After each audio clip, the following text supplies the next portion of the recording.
साल 2022 का जो objective question paper right to information उसको सॉल्व करेंगे।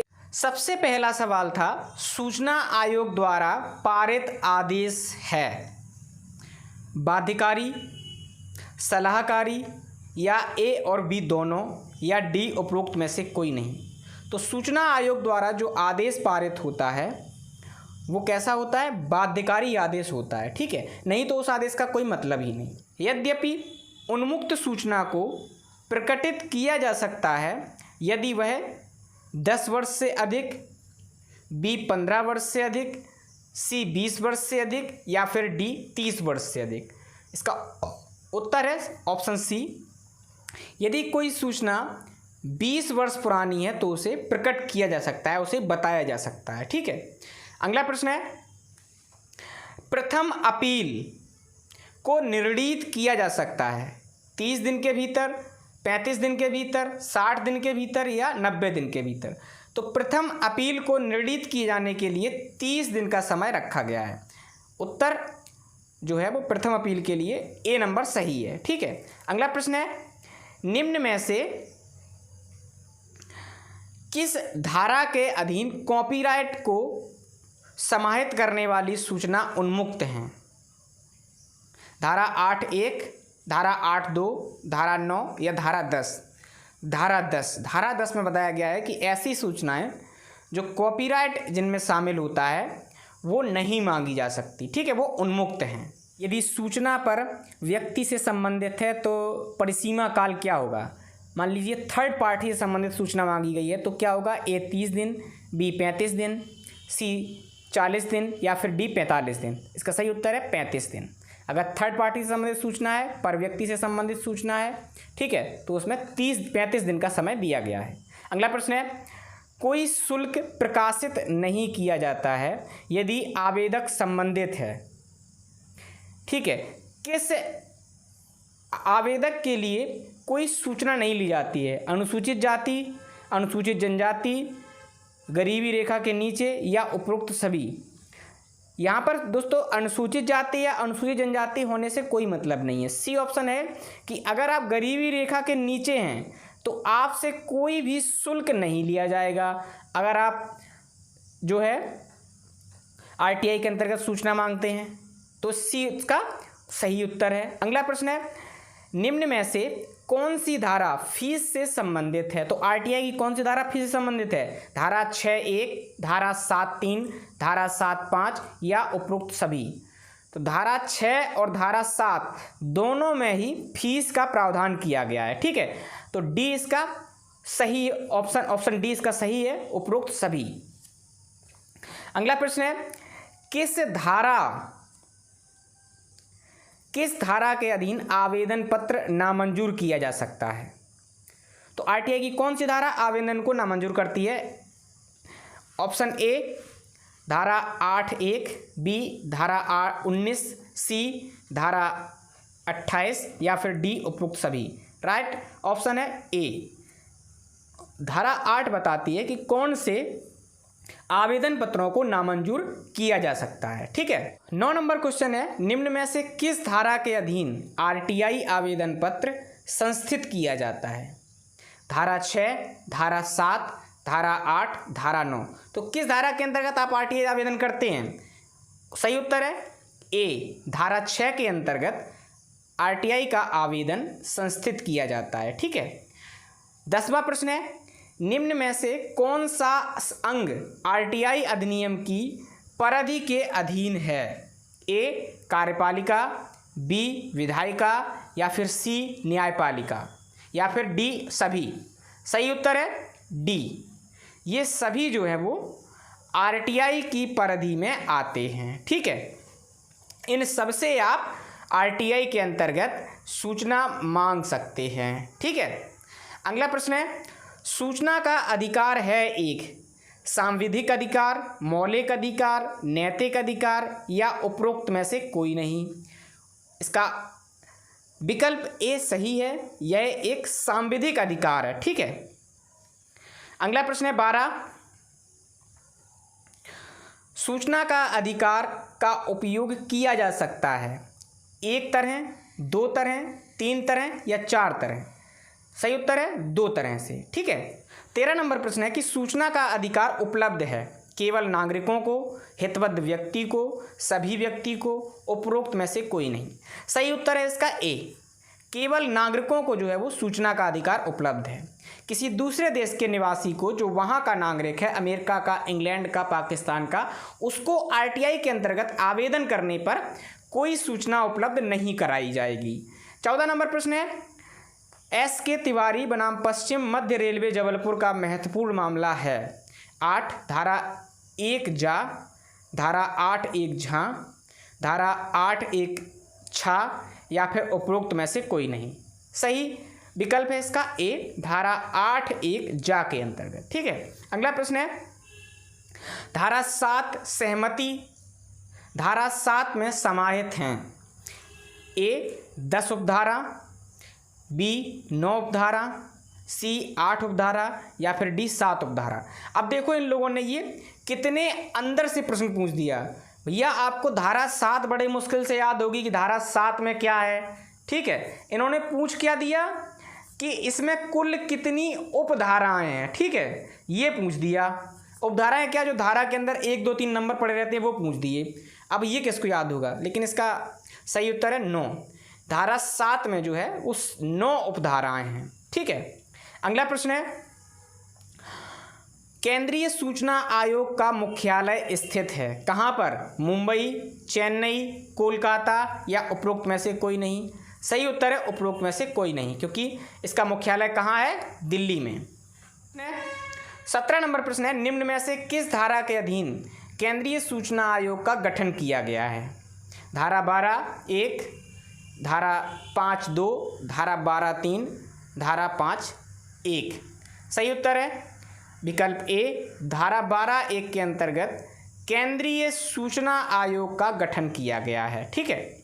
अगला प्रश्न है निम्न में से कौन सी धारा राज्य लोक सूचना अधिकारी को परिभाषित करती है? धारा 2 टा, धारा 2 इंजा, धारा 2 या धारा 2 ढा। सही उत्तर है सी, धारा 2 ढा। अगला प्रश्न है 19 राज्य मुख्य सूचना आयुक्त की नियुक्ति की जाती है। ए राष्ट्रपति द्वारा, बी केंद्रीय मुख्य सूचना आयुक्त द्वारा, सी राज्यपाल द्वारा या फिर डी भारत का मुख्य न्यायमूर्ति। किसके द्वारा राज्यपाल की नियुक्ति की जाती, किसके द्वारा मुख्य सूचना आयुक्त की नियुक्ति की जाती है? राज्य मुख्य सूचना आयुक्त की राज्यपाल द्वारा। राज्यपाल द्वारा राज्य मुख्य सूचना और मतलब एसआईसी की नियुक्ति की जाती है, एसआईसी चीफ की। और सीआईसी जो चीफ होता है, ठीक है, उसकी नियुक्ति कौन करता है? उसकी नियुक्ति करता है राष्ट्रपति। ठीक है। अगला प्रश्न है केंद्रीय सूचना आयोग में कितने सदस्यों की नियुक्ति की जाती है? ए 7, बी 10, सी 15 या फिर डी 20। तो केंद्रीय सूचना आयोग में कितने सदस्य होते हैं? बी 10 सदस्य होते हैं। निम्न में से किस धारा के अधीन राज्य सूचना आयोग का गठन किया गया? ए धारा 15(1), बी धारा 15(3) या फिर सी धारा 14(3) या फिर डी धारा 13(6). सही उत्तर है इसका ऑप्शन ए, धारा 15(1) के अधीन राज्य सूचना आयोग का गठन किया गया है। अगला प्रश्न है निम्न में से कौन सही सुमेलित है? समुचित सरकार धारा 2 खा, विहित धारा 2 छा, अभिलेख धारा 2 इंजा, पर व्यक्ति धारा 2 या। इसका सही उत्तर है बी, विहित जो है उसको धारा 2 छा में परिभाषित किया गया है। ठीक है। अगला प्रश्न है 23 नंबर प्रतिदिन कितनी शास्ति अधिरोपित की जा सकती है? प्रतिदिन कितनी शास्ति अधिरोपित की जा सकती है? ए 200 रुपये, बी 250 रुपये, सी 300 रुपये या फिर डी 500 रुपये। जब आप सूचना मांगते हैं सूचना अधिकारी से, पीआईओ से, तो जब वह सूचना ना दे, उसका उल्लंघन करे, तो उस पर प्रतिदिन के हिसाब से 250 रुपये, ठीक है, 250 रुपये की पेनल्टी लगाई जा सकती है। ठीक है। अगला प्रश्न है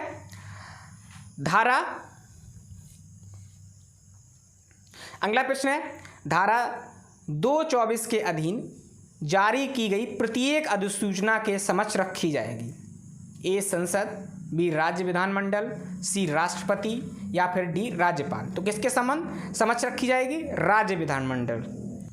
आरटीआई अधिनियम में समाहित हैं 2 अनुसूची, 3 अनुसूची, 4 अनुसूची या 5 अनुसूची।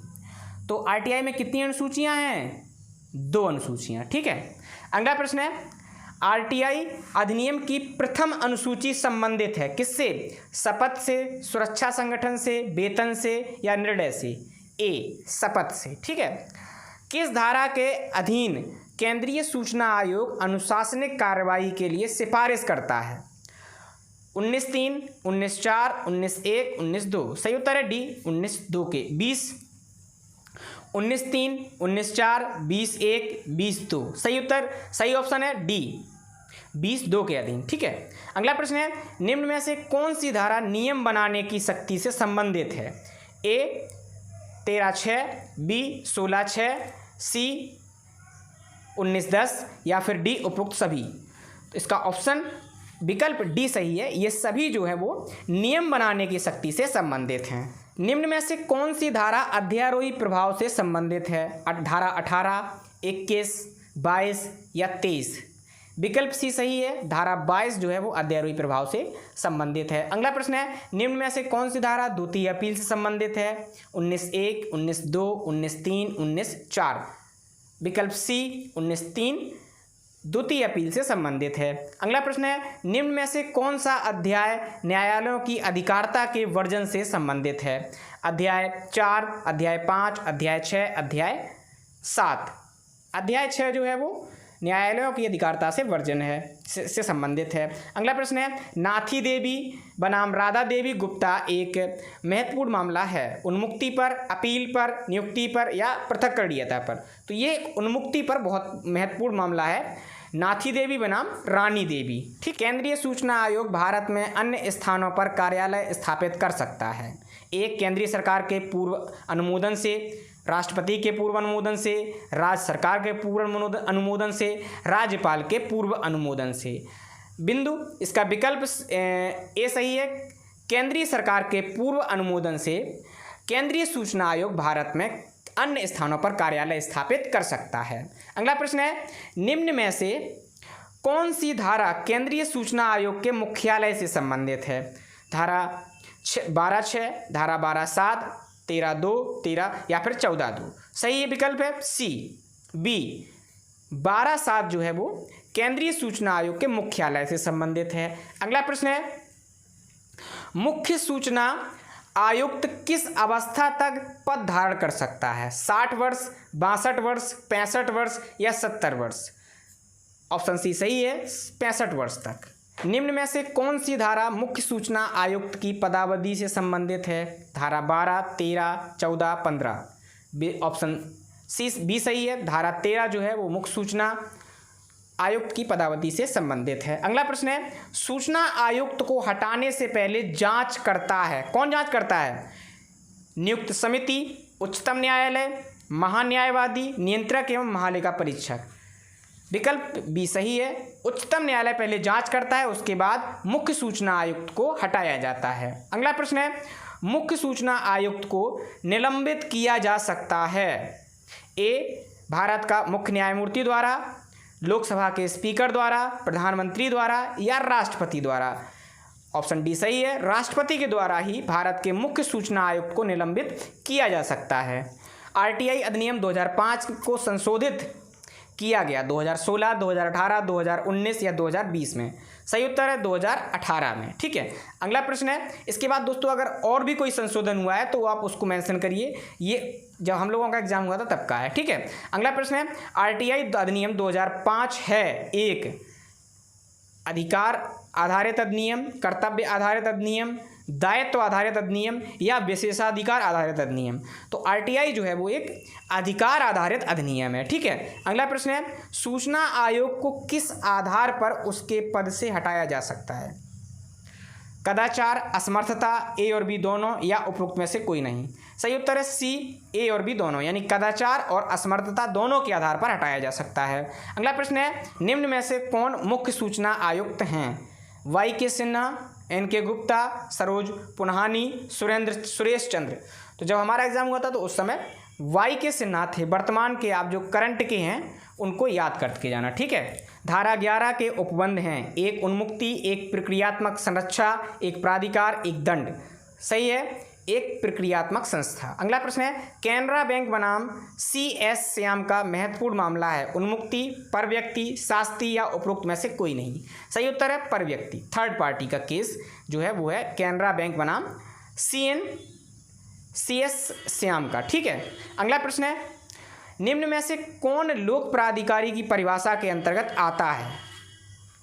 उच्च न्यायालय का न्यायमूर्ति, उच्चतम न्यायालय का न्यायमूर्ति, उच्चतम न्यायालय का मुख्य न्यायमूर्ति, उपरोक्त सभी। इसका सही उत्तर है लोक प्राधिकारी की परिभाषा के अंतर्गत उच्चतम न्यायालय का मुख्य न्यायमूर्ति आता है, ठीक है। अगला प्रश्न है, RTI अधिनियम के अधीन अधिकतम शास्ति अधिरोपित की जा सकती है, 5,000, 10,000, 25,000 या 3,000। सही उत्तर है C, 25,000 अधिकतम शास्ति अधिरोपित की जा सकती है RTI अधिनियम के अंतर्गत। सुभाष चंद्र अग्रवाल जाने जाते हैं, A न्यायमूर्ति के रूप में, B सूचना आयुक्त के रूप में, C केंद्रीय जनसूचना अधिकारी के रूप में, या फिर D RTI कार्यकर्ता के रूप में। सही उत्तर है D, सुभाष चंद्र अग्रवाल RTI कार्यकर्ता के रूप में जाने जाते हैं। अगला प्रश्न है, शास्ति कौन अधिरोपित करता है? A केंद्रीय सूचना आयोग, B राज्य सूचना आयोग, या दोनों? सही उत्तर है दोनों, ये दोनों ही शास्ति अधिरोपित करते हैं, ठीक है। अगला प्रश्न है, RK जैन बनाम भारत संघ का महत्वपूर्ण मामला संबंधित है, सूचना, उन्मुक्ति, पृथक्करणीयता, शास्ति। B उन्मुक्ति से संबंधित है RK जैन बनाम भारत संघ का मामला। अगला प्रश्न है, गिरीश चंद्र देशपांडे बनाम सूचना आयोग का महत्वपूर्ण मामला संबंधित है, 6, 7, 8 या 9? सही उत्तर है 8।